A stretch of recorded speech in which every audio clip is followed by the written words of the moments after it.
আল্লাহ আমাদের বাংলাদেশের আরেকজন সাবেক প্রধানমন্ত্রী গো আল্লাহ বেগম খালেদা জিয়া সাহেব ইন্তেকাল করেছে। আল্লাহ আল্লাহ উনিও তো দেশপ্রেমিক ছিল, দেশের জন্য অনেক কষ্ট করেছেন। আল্লাহ জেল জুলুম খেটেছেন। আল্লাহ আল্লাহ শেষ মুহূর্তে দুনিয়ার থেকে বিদায় হইয়া গেছে।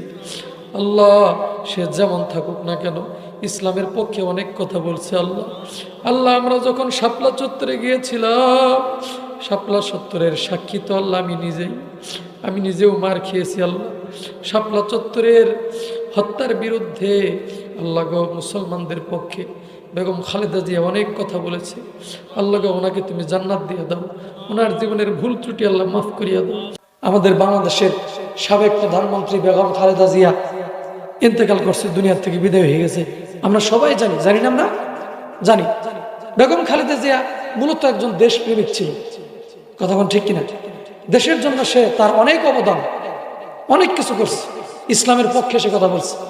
এই যে ঐতিহাসিক শাপলা চত্বরে আমরা যখন দিন কায়েমের লক্ষ্যে আমরা সমস্ত বাংলাদেশের তৌহিদি মুসলমানরা যখন আমরা শাপলা চত্বরে গিয়েছিলাম, এই শাপলা চত্বরে অনেক মাদ্রাসার ছাত্রদেরকে সেই জামানার ফ্যাসিস্ট সরকার নমরুদ যাকে বলা হয় সে গুলি করে নির্বিচারে হত্যা করছে কি করে নাই? করছে না? অনেক আলেমদের জীবন বিসর্জনের মাধ্যমে এই শাপলা চত্বর হয়েছে। সেই শাপলা চত্বরের পক্ষে এই বেগম নেত্রী খালেদা জিয়া কথা বলছিল, আমাদের পক্ষে কথা বলছিল, ইসলামের পক্ষে কথা বলছিল। এবং তারা বলছিল বাংলাদেশ নাকি মসজিদ মাদ্রাসায় জঙ্গিতে ভরপুর, মৌলবাদীতে ভরপুর।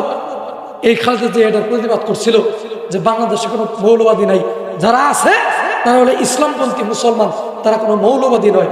এই কথাও তিনি বলছেন। এবং এটাও তিনি বলছিল যে দেশই আমার ঠিকানা, এই দেশের বাইরে আমার কোনো ঠিকানা নেই, মরি বাসি এই দেশেই মরি, বাঁচলেও দেশেই বাঁচব। তো যাই হোক, সে যেই হোক না কেন আমরা তার জন্য দোয়া করি।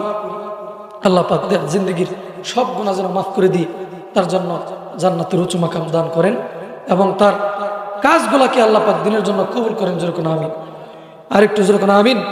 এবং আমাদের বাংলাদেশে যেই ক্ষমতায় আসুক না কেন সে যেন, সেটা বিএনপি হোক, জামাতে ইসলাম হোক, যেই হোক না কেন সে যেন কোরআন অনুযায়ী, ইসলাম অনুযায়ী দেশের নিয়ম কানুন আইন আদালত পরিচালনা করে।